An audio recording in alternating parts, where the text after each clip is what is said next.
Digital TV news కి స్వాగతం. ముందుగా ముఖ్యాంశాలు.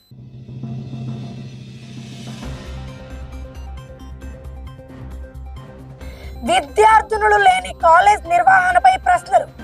ప్రభుత్వ నిధులు వృధా చేస్తున్నారంటూ ఎంఆర్ హ్యూమన్ రైట్స్ సంస్థ ఫిర్యాదు.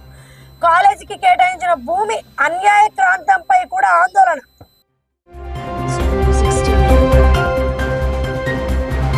దుర్గపాలెం శ్రీ మరణాలపై మళ్లీ ఆందోళన. మృతుల కుటుంబాలకు 25 లక్షల పరిహారం. ప్రత్యేక డిజాస్టర్ పెన్షన్ ఇవ్వాలని డిమాండ్.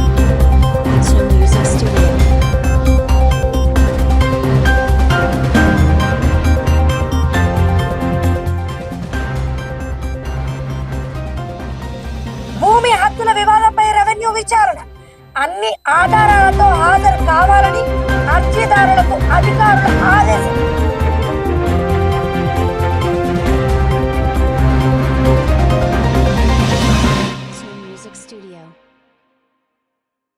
దేవాలయ భూమి ఆక్రమణపై గ్రామస్తుల ఫిర్యాదు. వివాదంలో ఉన్న భూమి విక్రయంపై సమగ్ర విచారణకు డిమాండ్.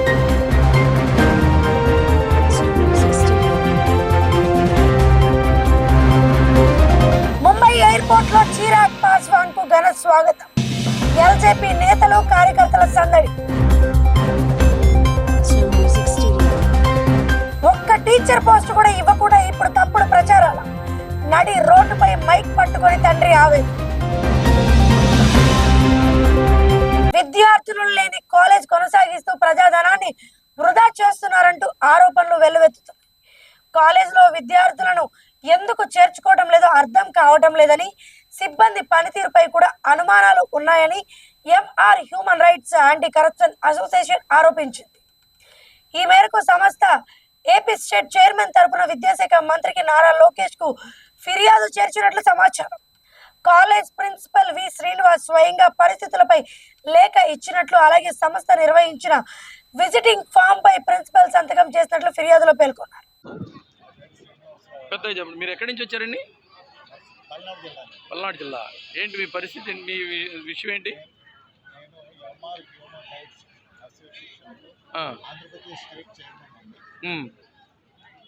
లో భాగంగా జగన్పురం మండలం మునగపాడు గ్రామంలో ఉన్నటువంటి జెడ్పీ హై స్కూల్ యొక్క దీన్ని డిస్టిక్ వెళ్ళాము.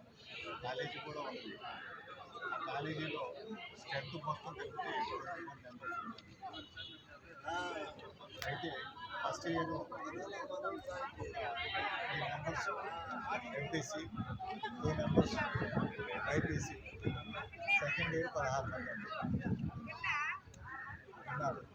మేము హెచ్ఎం గారిని అడిగాము, ఏమిటంటే స్ట్రెంత్ లేకపోవడానికి గల కారణాలు ఏంటి, ఎందుకని మీరు మొత్తం 8 మంది ఉన్నారండి.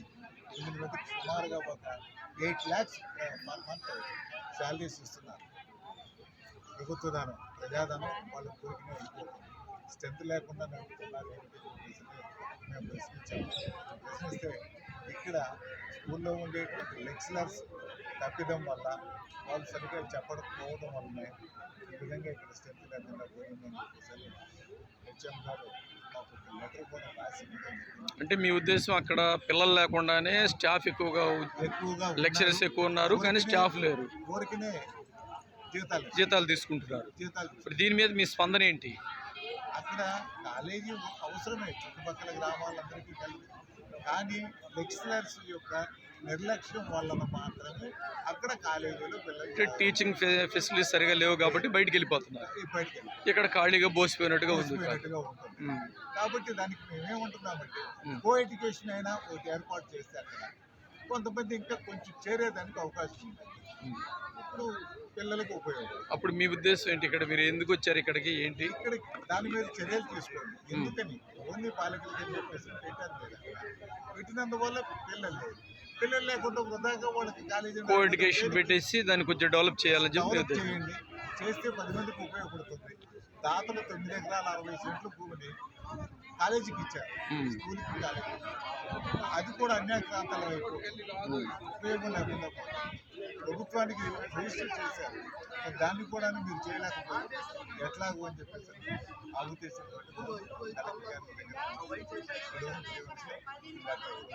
Okay, thank you. Right. Turakapalem mystery మరణాల అంశం మరోసారి తెరపైకి వచ్చింది. గత ఏడాది చోటు చేసుకున్న వరుస మరణాలపై జాతీయ మానవ హక్కుల కమిషన్ కేసు నమోదు చేసి నివేదిక కోరిన నేపథ్యంలో బాధిత కుటుంబాలందరికీ న్యాయం చేయాలని డిమాండ్ చేస్తూ ఆందోళన చేపట్టారు. తురకపాలెంలో కలుషిత నీటి కారణంగా మృతి చెందిన వారందరి జాబితాలో చేర్చి ఒక్కో కుటుంబానికి 25 లక్షల రూపాయల నష్టపరిహారం, ప్రత్యేక డిజాస్టర్ పెన్షన్ మంజూరు చేయాలని చెప్పి ఏపీ విధానం విస్తృత దళిత సంఘాల ఐక్య వేదిక రాష్ట్ర convener doctor boon Venkatrao demand చేశారు. ఈ డిమాండ్లతో కలెక్టరేట్ వద్ద బాధితులతో కలిసి ధర్నా నిర్వహించారు.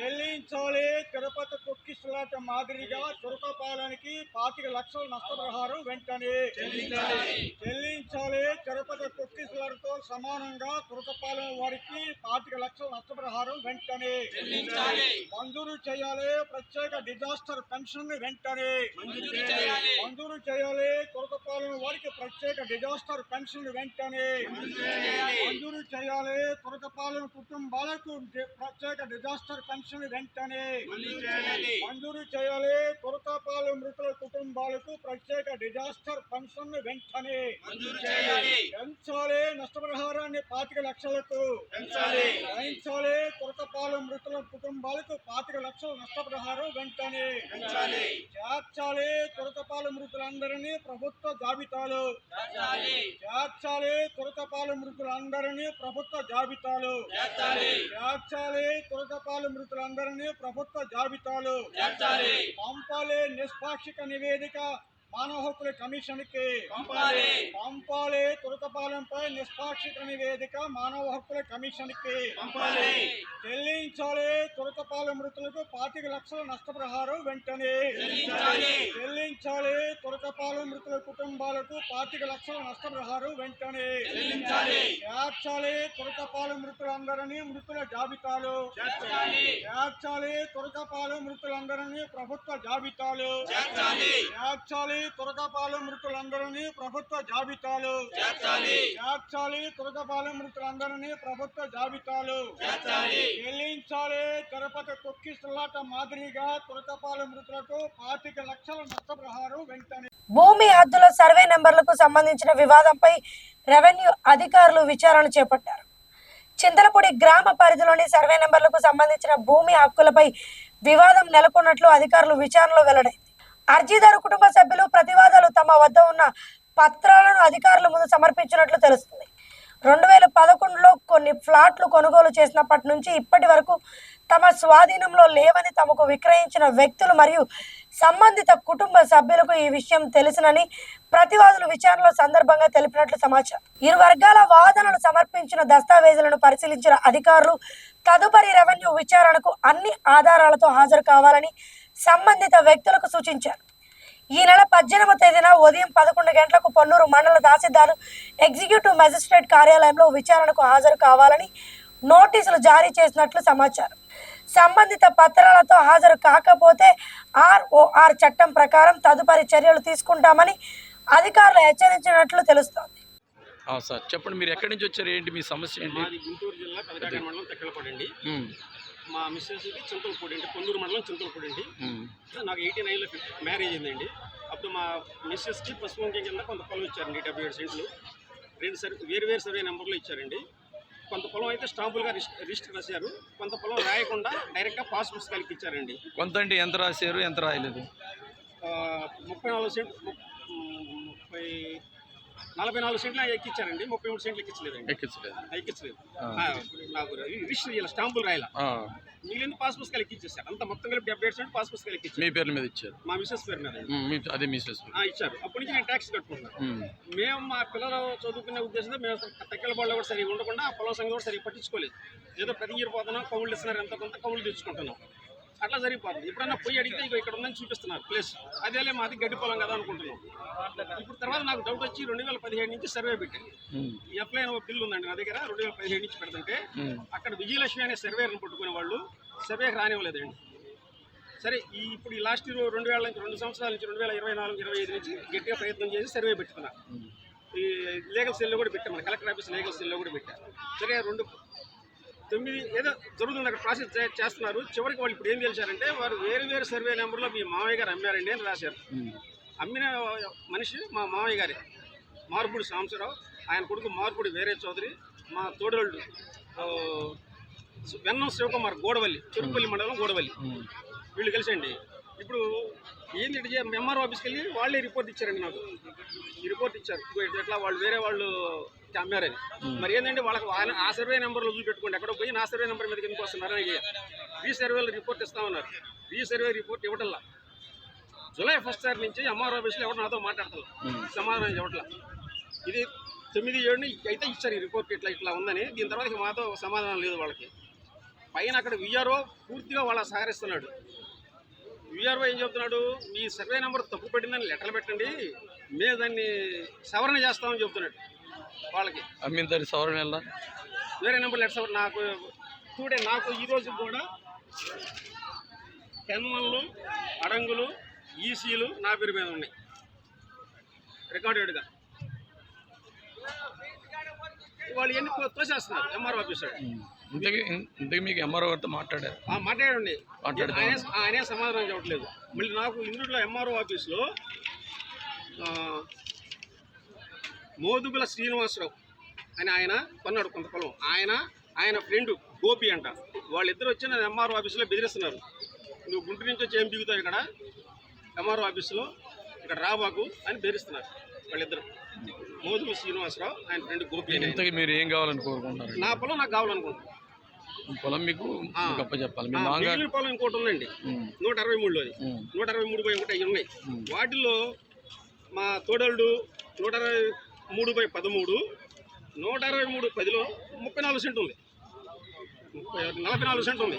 ఈ 44 సెంటు కూడా నువ్వు రాబాకు, నువ్వెవడో రావడానికి అంటున్నాడు. నాకుంటే రికార్డు నా దగ్గర సంచిలో అది ఉంది, స్టాంప్ అవి ఉన్నాయి అని వాళ్ళు బెదిరిస్తున్నాడు మా తోడోడు కూడా. కానీ బోడవల్లి అదేంటే నాకు ఇద్దరు ఎమ్మెల్యేలు తెలుసు అంటున్నాడు అతను. ఈ గోపి అనే అతను, శ్రీనివాస్ అనేవాడు స్థానిక ఎమ్మెల్యే మాకు తెలుసు అంటున్నాడు. టోటల్గా ఎంఆర్ఓ ఆఫీస్లో న్యాయం ఏం జరగటం లేదు. లోకల్ అక్కడ కొన్నూరులో ఉన్న అధికార పార్టీ నాయకులకి తలొగ్గి వాళ్ళు మాకు పనులు చేయట్లేదు. ఇప్పుడు మీరు చివరికి మీరు ఫ్రాడ్ చేసింది ఎంఆర్ఓ అంటారా? కాదు, మా మామయ్య మామగారు ఫ్రాడ్ చేశారు. మా మామగారు ఫ్రాడ్ చేశాడు, మా బామర్ది, మా తోడళ్ళు. మీరు ఎంఆర్ఓ గారి ద్వారా మీరు మొత్తం వివరణ తీసుకొని సాయంకాలం అడుగుతున్నారు. దానికి సపోర్ట్ చేసింది ఎంఆర్ఓ.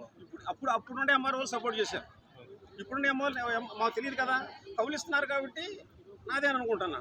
ట్యాక్స్ పేపర్ నాకు వస్తుంది కాబట్టి నాదే అనుకుంటున్నా. సిస్ట్ కూడా నా దగ్గర ఉంది పేపర్ ఇవాళ రోజున ప్రజెంట్. సరే చివరికి మీరు ఏం కావాలని కోరుకుంటున్నారు? మా పొలం మాకు ఏమంటున్నాం, సరే మాకు హ్యాండ్ ఓవర్ చేయమంటున్నాం. అది ఓకే సార్. దేవాలయానికి సంబంధించిన భూమి ఆక్రమణకు గురవుతుందంటూ గ్రామస్తులు ఆందోళన వ్యక్తం చేస్తున్నారు. అమరావతి మండలం లేమల గ్రామానికి చెందిన సీతారామలయ సేవా సమితి గ్రామ ప్రజలు ఈ విషయంపై అధికారులకు ఫిర్యాదు చేసినట్లు తెలిపారు. తాడికొండ మండలం మోతడక రెవెన్యూ పరిధిలోని సర్వే నెంబర్ 185/3లో సుమారు 1 ఎకరం భూమి సీతారామలయానికి సంబంధించిందని ఫిర్యాదుదారులు పేర్కొన్నారు. కొంతమంది వ్యక్తులు భూమిని అక్రమంగా ఆక్రమించుకుని తప్పుడు లేదా వివాదాస్పద పత్రాలతో రిజిస్ట్రేషన్ చేయించి ఇతరులకు విక్రయించేందుకు ప్రయత్నిస్తున్నారని ఆరోపించారు. గత డిసెంబర్ నుంచి రెవెన్యూ అధికారుల దృష్టికి ఈ విషయం తీసుకొచ్చామని, మోతడక విఆర్ఓ కూడా పలుమార్లు సమాచారం ఇచ్చామని తెలిపారు. అలాగే PGRS ద్వారా కూడా ఫిర్యాదు చేసినప్పటికీ సకాలంలో చర్యలు తీసుకోలేదని ఆరోపించారు. ఎకరం భూమి తాడికొండ మండలం మోతక రెవెన్యూలో ఉంది. ఆ భూమిని అన్యాక్రాంతం చేసుకొని తప్పుడు ధృవపత్రాలు సృష్టించి దాన్ని 7/8/2026 నాడు దొంగ రిజిస్ట్రేషన్ జరగడం జరిగిందండి. అక్కడ 1,20,00,000 వర్తున్న పొలాన్ని 40 లక్షలకే గుంటూరుకు చెందిన పులిపాటి రమేష్ మరియు లేమల్లకి చెందిన చిత్తం వెంకటేశ్వరరావు, మావి నరసింహరావు అనే వాళ్ళు దొంగపత్రాలు సృష్టించి అమ్మడం జరిగిందండి. దీని మీద అనేక పర్యాయాలు గుంటూరు కలెక్టర్ గారు కానీ, పల్నాడు కలెక్టర్ గారు కానీ, పల్నాడు ఆర్డీఓ గారు కానీ, గుంటూరు ఆర్డీఓ గారు కానీ, ఎండోమెంట్ వారికి కానీ, ఎంఆర్ఓ గారికి కానీ, విఆర్ఓ గారు కానీ పలుమార్లు మేము అర్జీలు ఇవ్వడం జరిగింది. ఈ రోజు కూడా ఎలాంటి పరిష్కారం కూడా లేకపోగా వాళ్ళు దాన్ని అనుష్కా తీసుకొని 2 రోజుల క్రితమే వేరే వాళ్ళకి రిజిస్ట్రేషన్ జరిగింది. ఆ రిజిస్ట్రేషన్ మళ్ళీ మేము పోరాటం చేయాలి. హైకోర్టులో కూడా కేసు ఉంది. దయచేసి ఇది రాముల వారి భూమి కాబట్టి రామాలయానికి చెందుతుందని తెలియజేస్తూ ఉన్నాం. ధన్యవాదాలు. Thank you. ముంబై ఎయిర్పోర్ట్ లో ఎల్జేపీ నేతలు సందడి చేశారు. ఈ రోజు ముంబై ఎయిర్పోర్ట్ కు చేరుకున్న కేంద్ర మంత్రి ఎల్జేపీ నేత చిరాగ్ పాస్వాన్ కు పార్టీ నాయకులు కార్యకర్తలు ఘన స్వాగతం పలికారు. చిరాగ్ పాస్వాన్ కు పుష్ప గుచ్చాలు అందించి శుభాకాంక్షలు తెలిపారు. ఎయిర్పోర్ట్ పరిసరాల్లో పార్టీ కార్యకర్తల సందడితో రాజకీయ వాతావరణం కనిపించింది.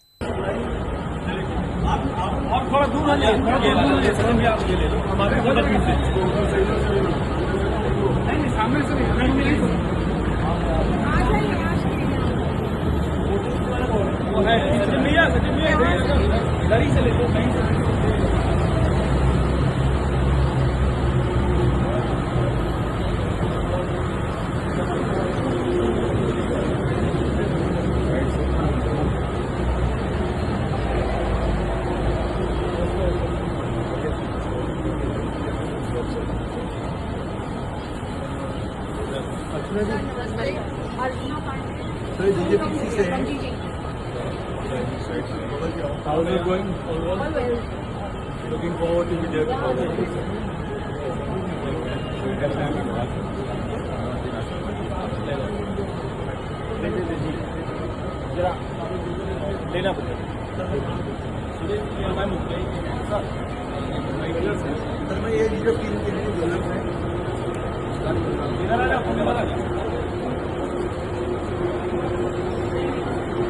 Fine. दीजिए आ जाओ ले लो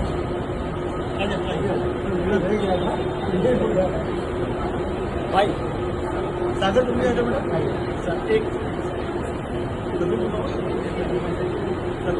सागर भाई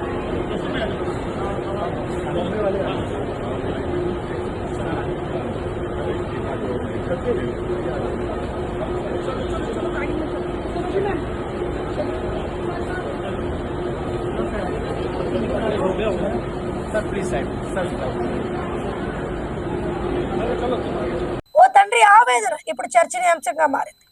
టీచర్ పోస్టుల విషయంలో తనకు అన్యాయం జరిగిందంటూ ఆరోపిస్తూ నడి రోడ్డుపై మైక్ పట్టుకుని తన ఆవేదన వ్యక్తం చేశారు. తనకు ఒక టీచర్ పోస్ట్ కూడా ఇవ్వకుండా ఇప్పుడు తనపై తప్పుడు ప్రచారం ఎందుకు చేస్తున్నారంటూ ప్రశ్నించారు. పోస్టులు ఇచ్చినప్పుడు ఊరుకున్నారు, ఇప్పుడు తప్పుడు ప్రచారాలు ఎందుకు అంటూ తన బాధను వ్యక్తం చేశారు. తన కుటుంబానికి జరిగిన అన్యాయంపై అధికారులు స్పందించి వాస్తవాలను బయటపెట్టాలని కోరుతూ ఆయన బహిరంగంగా తన గోడును వెళ్లబోసుకున్నారు. ఒక తండ్రి కన్నీటి వేదన ఇప్పుడు స్థానికంగా చర్చనీయాంశంగా మారింది. చేయండి ప్రతి ఒక్కళ్ళు. మరి డిఎస్సి పరీక్ష జరిగింది మొన్న 5 నెలల క్రితం. డిఎస్సి రాశారు పిల్లలు, వాళ్ళకు ఉద్యోగాలు కూడా ఇచ్చేశారు. మరి ఉద్యోగాలు ఇచ్చినప్పుడు దాంట్లో అవకతవకలు ఉంటే ఆ రోజు చెప్పాల్సిన అవసరం ఉంది ఎవరైనా సరే. మరి ఉద్యోగాలు చేసుకుంటుంటే ఈ రోజు దాంట్లో పేపర్ లీక్ అయిందని చెప్పి గొడవ చేయటం అది కరెక్ట్ కాదు. ఎందుకంటే 5 నెలలు 6 నెలల నుంచి ఉద్యోగాలు చేసుకుంటున్నారు. డిఎస్సి అనేది అసలు ఈ మధ్య కాలంలో ఎవరు వేయలేదు. డిఎస్సి వేసినాక మరి చంద్రబాబు నాయుడు గారు, లోకేష్ గారు పెద్ద సభ పెట్టారు. పెట్టి ఆ రోజు ఇచ్చారు అప్లికేషన్లు. ఆ రోజే ఆపాలి కదా ఏదైనా ఉంటే. ఇప్పుడు ఆ పిల్లలు కొట్టడం కరెక్టేనా చెప్పండి? ఇది న్యాయం కాదు. ప్రతిపక్షం మాట్లాడాల్సిన అవసరం ఉంది, కానీ కొట్టడం కరెక్ట్ కాదు. మీరు ఏదైనా ఉంటే ఆ రోజు ఏం చేశారు? ఉద్యోగాలు ఇచ్చే రోజు ఏం చేశారు? ఉద్యోగాలు చేసుకునే వాళ్ళని ఉద్యోగాలు తీసేస్తామా ఇప్పుడు? అది కరెక్టేనా చెప్పండి? ప్రతి ఒక్కళ్ళు ఆలోచించాల్సిన అవసరం ఉంది. మంచి పనికి ఎవరైనా తప్పు లేదు, మంచికి ప్రతి ఒక్కళ్ళు సహకరించండి. చెడు మాత్రం చేస్తే ఎవరైనా ఒప్పుకోవద్దు. ఇది మంచిగా చెడా చెప్పండి ఒకసారి. మరి పెద్ద సభ పెట్టి ఆ రోజు పిల్లలందరికీ మరి ఉద్యోగాలు ఇవ్వటం జరిగింది. ఆ రోజు ఏం చేశారు? ఇవాళ వచ్చి ధర్నాలు చేయటం కరెక్ట్ కాదు. ప్రతి ఒక్కళ్ళు ఆలోచిస్తారని కోరుకుంటున్నాము. అందరికీ నమస్కారం. ఒక్కసారి ఆలోచన చేయండి. మరి 4-5 నెలల క్రితం డిఎస్సి పరీక్ష రాశారు ప్రతి ఒక్కళ్ళు, మీరందరికీ తెలిసిన వాళ్లే. మరి డిఎస్సి అనేది ప్రతి ఒక్కళ్ళు, ప్రతి స్టూడెంట్ ఎదురు చూసేది. అలాంటిది డిఎస్సిలో మొన్న పాస్ అయిన వాళ్ళందరికీ ఉద్యోగాలు వచ్చి వాళ్ళంతా ఉద్యోగాలు చేసుకుంటున్నారు. ఒక్కసారి ఆలోచించేయండి. మీరు ఉద్యోగాలు ఇచ్చేటప్పుడు ఎవరైనా ఏదన్నా సమస్య ఉంటే ఆ రోజు నిలదీయాల్సిన అవసరం ఉంటుంది ఎవరైనా సరే. మరి డిఎస్సి ఏసీ పరీక్ష రాసి వాళ్ళు ఉద్యోగాలు చేసుకుంటున్నారు ఈరోజు. మరి ఆ డిఎస్సి ఈరోజు పేపర్ లీక్ అయిందని గోల్ చేస్తున్నారు. లీక్ అయితే ఏం చేయాలా మనం? ఆ రోజే నిలదీయాలా? అది పెద్ద సభ. దళిత క్రిస్టియన్స్ ఆఫ్ ఇండియాకి స్టేట్ ప్రెసిడెంట్గా ఉన్న నేను తర్రా హానక్ బెంజమిన్ మాట్లాడుతున్నాను. చారిత్రాత్మకమైన భారతదేశంలో స్వతంత్రానంతరం ప్రథమ రాష్ట్రపతిగా ఉన్నటువంటి డాక్టర్ బాబు రాజేంద్ర ప్రసాద్ గారు రాష్ట్రపతి ఉత్తర్వులను 1950లో ఇవ్వడం జరిగింది. ఆ ఉత్తర్వులో ముఖ్యంగా పారాగ్రాఫ్ 3లో దళిత క్రైస్తవులకి ఎస్సీ హోదాను తీసివేయడం జరిగింది. అనంతర పరిణామాల్లో అనేక ఉద్యమాల నేపథ్యంలో జస్టిస్ రంగనాథ్ మిశ్రా కమిషన్ వేయడం జరిగింది. జస్టిస్ రంగనాథ్ మిశ్రా కమిషన్ భారతదేశం అంతా పర్యటించి వీళ్ళకి న్యాయమైన కోరిక దళిత క్రైస్తవులకి ఎస్సీ హోదా ఇవ్వచ్చని రిపోర్ట్ ఇవ్వడం జరిగింది. అనంతరం ఎస్సీ కమిషన్ని అప్రోచ్ అవ్వడం జరిగింది. ఎస్సీ కమిషన్ బోటా సింగ్ గారి ఆధ్వర్యంలో దళిత క్రైస్తవుల న్యాయమైన కోరికను తీర్చాలని చెప్పేసి గవర్నమెంట్కి రికమెండ్ చేయడం జరిగింది. నేషనల్ కమిషన్ వేయడం జరిగింది. అది కూడా దళిత క్రైస్తవులకు ఎస్సీ హోదా ఇవ్వడం అనేది జరిగింది. అయినా కానీ ఈ ప్రభుత్వం నిర్లక్ష్యం చేస్తూ ఉంది. ఎన్ని కమిషన్లు వేసినప్పటికీ కూడా దళిత క్రైస్తవులకు న్యాయం జరగడం లేదని సుప్రీంకోర్టుని 2004లో ఎన్సీడీసీ తరఫున ఎన్సీసీఐ తరఫున సుప్రీంకోర్టుని ఆశ్రయించడం జరిగింది. ఆ కేసు జరుగుతూ ఉన్నది. ఆ కేసు ట్రయల్స్కి వచ్చిన నేపథ్యంలో ఈ మోడీ ప్రభుత్వం మరలా ఇంకో కమిషన్ని వేయడం జరిగింది. జస్టిస్ బాలకృష్ణ నేతృత్వంలో మరో 2 జడ్జిలతో ఒక కమిటీ వేయడం జరిగింది. ఆ కమిటీ కూడా ఇంతవరకు ప్రభుత్వానికి ఎటువంటి రిపోర్ట్ ఇవ్వలేదు. ఈ దళిత క్రైస్తవుల యొక్క ఈ ఆందోళనని గమనించి ఈ దేశంలో ఉన్నటువంటి పార్లమెంట్, ముఖ్యంగా పార్లమెంట్ సమావేశాల్లో 1/3 మెజార్టీతో దళిత క్రైస్తవులకు ఎస్సీ హోదా కల్పించేటువంటి చట్టబద్ధత, ఆ చట్టాన్ని తీసుకురావాలని మేము డిమాండ్ చేస్తున్నాం. ఆ డిమాండ్కి అనుకూలంగా ఈ రోజున దేశవ్యాప్తంగా అన్ని రాష్ట్రాల్లో బ్లాక్ డేగా మేము పాటిస్తూ ఉన్నాం. మా డిమాండ్ని నెరవేర్చాలని ఈ రోజున కలెక్టర్ గారికి వినతి పత్రం ఇవ్వడం జరుగుతుంది. అందరికీ నమస్కారం. గుంటూరు మేత్రాసన ఎస్సీబీసీ కమిషన్ కోఆర్డినేటర్గా పనిచేస్తున్నటువంటి రెవరెండ్ ఫాదర్ చంద్రమోహన్ మరియు అనేక మంది ఫాదర్లు, పాస్టర్లు, ప్రజాసంఘ నాయకులు అందరం కలిసి ఈరోజు మేమందరం కూడా ఈ యొక్క ఆందోళన చేపట్టడం జరిగింది. ముఖ్య ఉద్దేశము 1950లో ప్రెసిడెంట్ గారు ఒక ఆర్డర్ పాస్ చేశారు. మతం మారితే ముస్లిమ్స్ కావచ్చు, హిందువులు బుద్ధులు కావచ్చు, బౌద్ధులు కావచ్చు, సిక్కులు కావచ్చు, క్రైస్తవులు కావచ్చు, ఎస్సీ స్టేటస్ ఉండదు అని ఆనాడు ఆర్డినెన్స్ పాస్ చేశారు. అయితే కాలక్రమంలో 1956లోనే సిక్కులకు ఈ యొక్క హోదాను కల్పించారు, ఎస్సీ హోదాను. మతం మారినా పర్వాలేదు, హోదాను కల్పించారు. ఆ తర్వాత అనేక పోరాటాల తర్వాత 1990లో బౌద్ధులకు కూడా ఈ యొక్క వెసులుబాటును, రిజర్వేషన్ కల్పించారు. కానీ దళితులైన క్రైస్తవులకు, ముస్లింలకు అన్యాయం జరుగుతూనే ఉంది. ఆనాటి నుండి కూడా 1950 నుండి కూడా క్రైస్తవ సంఘాలు, ముస్లిం సంఘాలు, దళిత నాయకులు అందరూ కూడా అనేక రకాలుగా పోరాటం చేస్తూనే ఉన్నారు. కానీ ఆ పోరాటం అనేది పార్లమెంట్ను కదిలించలేకపోతుంది, నాయకులను అది అమలు చేయలేకపోతుంది. అయితే ఈ యొక్క పోరాటం ఇది కొత్తగా చేసేది కాదు. గత శతాబ్ద కాలం నుండి కూడా మన భారతదేశంలో ఉన్నటువంటి ప్రతి జిల్లా హెడ్ క్వార్టర్స్లో మెమరాండం సమర్పించటము, తగు రీతిగా ఆందోళనలు, ప్రొటెస్టులు నిర్వహించడం చేస్తూనే ఉన్నాము. మా యొక్క ముఖ్య ఉద్దేశం అదే. మతానికి, కులానికి ముడిపెట్టకండి. రాజ్యాంగం వెసులుబాటు ఇచ్చింది. ఆర్టికల్ 25 ప్రకారం కావచ్చు, ఆర్టికల్ 14, 16, 17 అన్ని ఆర్టికల్లో కూడా మతపరమైన విద్వేషాలు కానీ, మతపరంగా రిజర్వేషన్ అమలు చేయకూడదని రాజ్యాంగమే చెప్తుంది మనకి. కానీ దానికి విరుద్ధముగా, రాజ్యాంగానికి వ్యతిరేకముగా చిన్న చిన్న క్లాజులు ఏర్పాటు చేసుకొని క్రైస్తవులను, ముస్లింలను యొక్క రిజర్వేషన్లకి దూరం చేస్తూ, నువ్వు మతం మారితే బీసీ అని, మతం మారకపోతేనే ఎస్సీ అని ఒక కొత్త రూల్ పెట్టారు. దానికి మేము వ్యతిరేకంగా ఖండిస్తూ దీన్ని సవరించాలి. అందరం కూడా మేము భారతీయులమే, మతానికి, కులానికి ముడిపెట్టకండి. మాకు వచ్చే రిజర్వేషన్లు కానివ్వండి, రాయితీలు కానీ యథావిధిగా కొనసాగాలి. మా ఎస్సీ హోదా మాకు ఇవ్వాలని మేమందరం కలిసి ఈరోజు చిన్న ఆందోళన చేపట్టాము. ఆ తర్వాత కలెక్టర్ గారికి మెమరాండం సమర్పిస్తూ ఉన్నాం. సోమ్య నర్సింగ్ కాలేజీలో జాయిన్ చేసామండి పాపని. మీ పాపనమ్మా? మీ ఏ ఊరు మీది? గన్నవరం నుంచి ఇక్కడ తీసుకొచ్చి ఇచ్చారు. ఏమైంది అసలు పాపకి? ఏమో అలా సీట్ వచ్చిందని ఫోన్లు చేశారు మాకు, ఇలా ఇంత ఇస్తానని మాకు చెప్పారు గవర్నమెంట్ ద్వారాగా. అవన్నీ కట్టించుకుంటూనే ఉన్నారు, మాకు ఒక రసీదులు ఇవ్వలేదు, పిల్లలతో మాకు ఒక టైం ఎంజాయ్ ఇవ్వట్లేదు పిల్లలకి. ఎప్పుడు ఎంతసేపు డ్యూటీలు జ్వరాలు వచ్చినా ఫీవర్లు వచ్చినాయి అన్నా వాళ్ళు మందులు కొనుక్కొని పిల్లలు చూసుకోవడమే తప్ప ఆయన ఫోన్ యాజమాన్యం అసలు పట్టించుకోవట్లేదు. అసలు ఫోన్ చేసి మీ పిల్లలకి బాగోలేదని చెప్పింది లేదు, వాళ్ళకి సెలవులు ఇచ్చింది లేదు. ఎంతసేపు నువ్వు డ్యూటీకి వెళ్ళకపోతే 1000 రూపాయలు ఫైన్ కట్టాలి, 2 రోజులు ఇంటి దగ్గర ఉంటే ఫైన్ కట్టాలి. ఆ ఫైన్ పే చేస్తేనే కానీ మా లోనికి రానివ్వడు, హాస్టల్లోకి.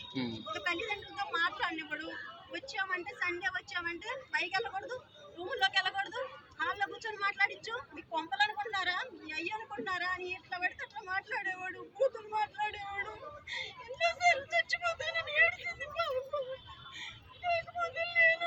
సర్దుకోవాలి. మీ ఏమైంది పాపకి? ఏమైంది? జ్వరం వచ్చిందని ఫోన్ చేసిందండి, వెళ్ళాను.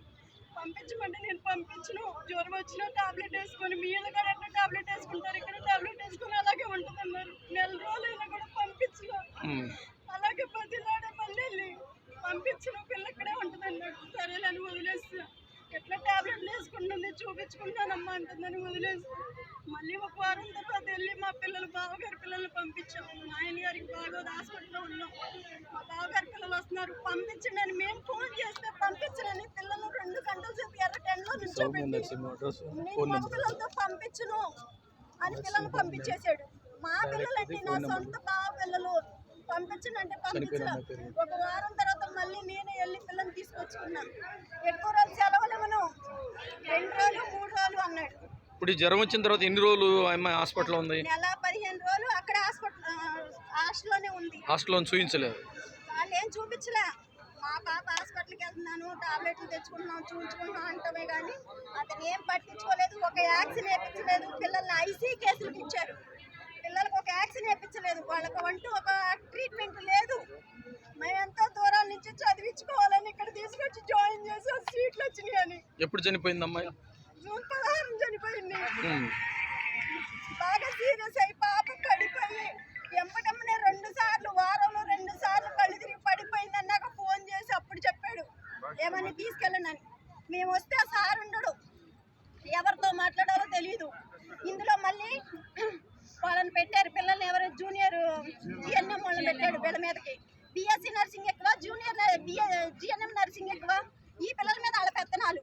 ఎవరైనా పేరెంట్స్ వస్తే వాళ్ళ పేరెంట్స్ వచ్చారు, మీరు రూముల్లోకి వెళ్ళొద్దు, ఎక్కువ మాట్లాడొద్దు, అంతవరకు అక్కడ వరకు ఆగిపోవాలి. ఇప్పుడు మీ అమ్మాయి జరిగిన నష్టాన్ని గురించి మిమ్మల్ని అడిగితే ఏమంటున్నాడు ఆయన? అసలు నాతో కనీసం నిలబడి మాట్లాడి సమాధానం చెప్పలేదు.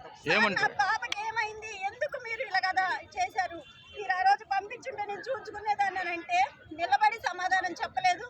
పాప దగ్గరకు అలా వచ్చాడు, ఒక దండేశాడు, వెళ్ళిపోయాడు, మళ్ళీ కంటికి కనపడలా. ఇప్పుడు మీరు ఏం కావాలని కోరుకుంటున్నారు? ఏం కావాలి, నా పాపని నేను పోగొట్టుకుని 27 పెంచి, అలాగే ఇప్పుడు 20 మంది పిల్లల్ని ఎవరు నష్టపోతారు. ఎంత ఆరోగ్యంగా పంపించింది నా పాపని, శవంలాగా పంపించాడు. మీరు ఏం కావాలని కోరుకుంటున్నారు? కంప్లైంట్ ఏమైనా ఇచ్చారా? నేను పోలీస్ కంప్లైంట్ అంటే ఏమి ఇవ్వలేదండి.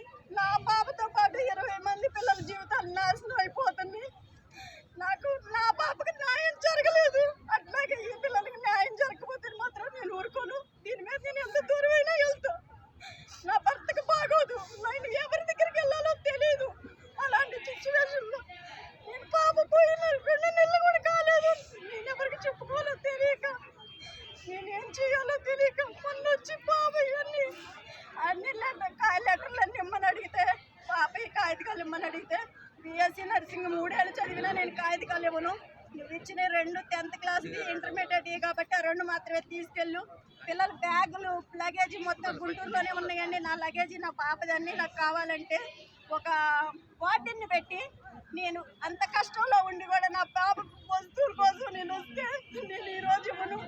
నేను ఎక్కడో మీటింగ్లో ఉన్నాను, దాన్ని వెళ్ళిపోయి ఎప్పటికో 3 రోజులకి 4 రోజులకి ఫోన్ చేస్తే అవన్నీ ఇస్తానంటే మళ్ళీ గుంటూరు ఇక్కడికి వచ్చి ఏడ్చుకొని మళ్ళీ కన్నవరం వెళ్ళిపోయాను. మళ్ళీ 3 రోజుల తర్వాత ఫోన్ చేస్తే వచ్చి తీసుకెళ్ళమను అని. ఇదేనా సమాధానం? నాకేం సమాధానం చెప్పే ఇప్పుడు మీరు ఏం కావాలని కోరుకుంటున్నారు? నా పాపకి ఎట్టగో న్యాయం జరగలేదు. నా పిల్లలతో పాటు వీళ్ళు నా పిల్లలే. నీకు ఎంతమంది పిల్లలు?